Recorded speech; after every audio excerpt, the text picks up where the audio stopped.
فبأي آلاء ربكما تكذبان.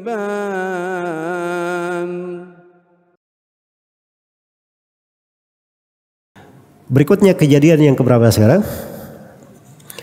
Kejadian yang ketiga atau peristiwa yang ketiga.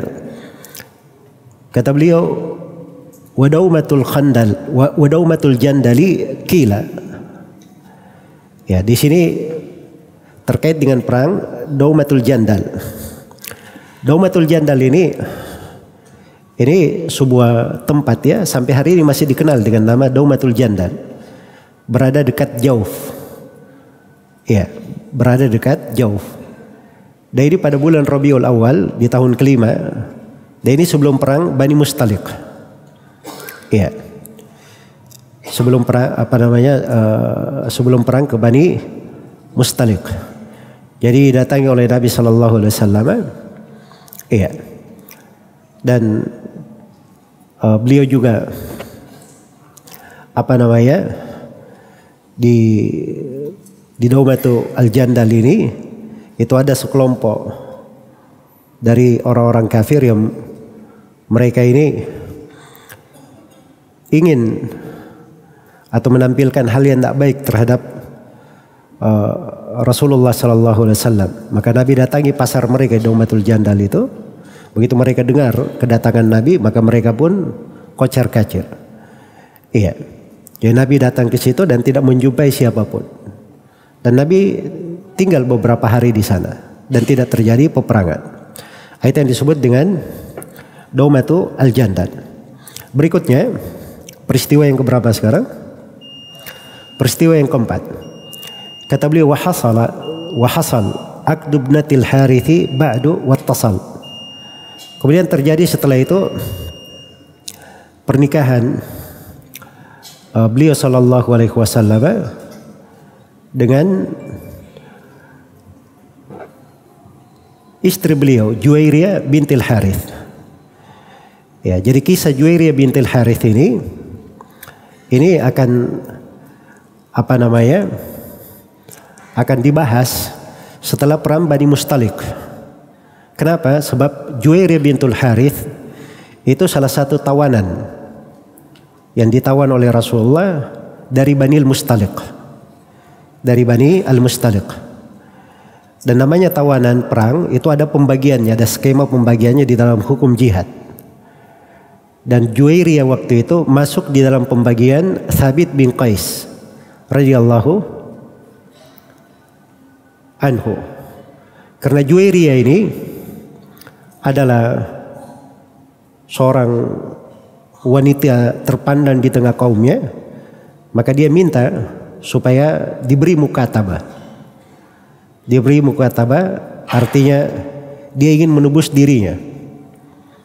Jadi beri harga, berapa harga dirinya, kemudian ditebus secara beransur, secara bertahap. Iya. Baik. Jadi itu maksudnya dari mukatabah. Yang kemudian Rasulullah sallallahu alaihi wasallam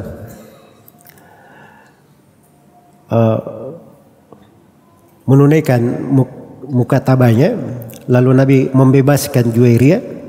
Setelah itu Nabi sallallahu alaihi wasallam menikahi Juwairiyah.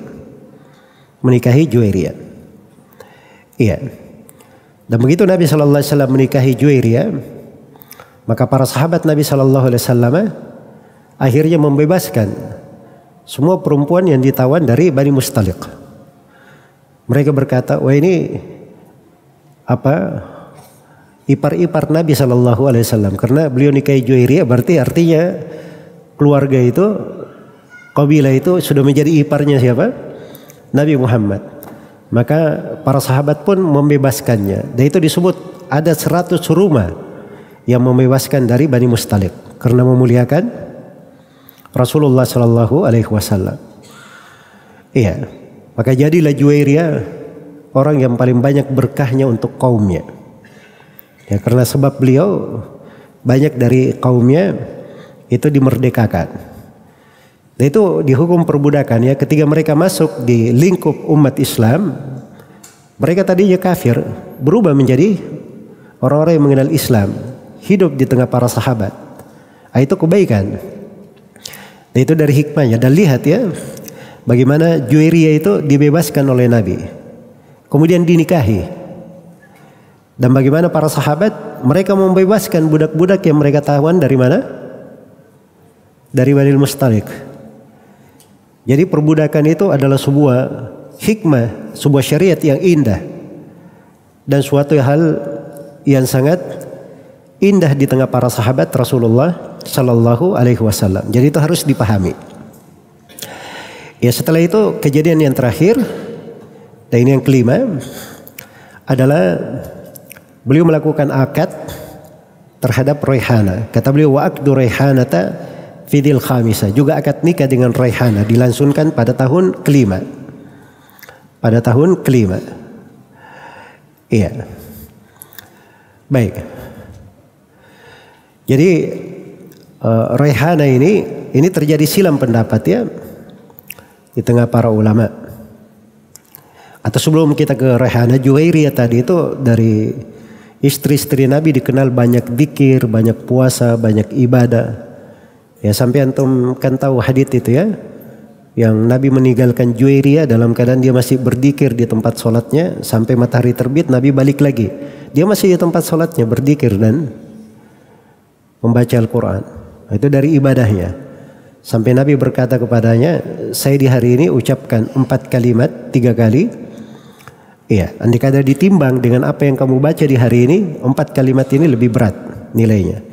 Itulah subhanallahi wa bihamdih, adada khalqihi wa ridha nafsihi wa zinata arsyihi wa midada kalimatihi. Dzikir pagi. Baik. Dan Juwairiyah pernah didatangi oleh Nabi di hari Jumat dan beliau dalam keadaan berpuasa. Iya. Dalam keadaan berpuasa. Saking banyaknya puasa. Nabi tanya kepadanya, kamu puasa kemarin? Kata Juwairiyah tidak. Terus kamu mau puasa besok? Kata Juwairiyah tidak. Kalau begitu kamu berbuka. Karena tidak boleh puasa di hari apa? Di hari Jumat. Kecuali kalau puasa sehari sebelumnya atau sehari setelahnya. Iya. Dan beliau wafat pada tahun 50 Hijriah. Ada yang mengatakan tahun 56 Hijriah. Dan umur beliau 65 tahun. Ada yang mengatakan 70 tahun. Adapun Raihana, iya. Adapun Raihana radhiyallahu anha, ini silam pendapat para ulama ya, apakah Nabi menikahinya atau Raihana ini adalah budak Rasulullah Sallallahu Alaihi Wasallam. Sebab Raihana bintu Zaid itu berasal dari tawanan Bani Quraidah. Dari penaklukan terhadap Bani Quraidah ditawanlah Raihana bintu Zaid. Iya. Baik. Dan yang benarnya bahwa hubungan Nabi dengan Raihana itu kaitannya di kepemilikan sebagai budak, bukan di status pernikahan. Iya.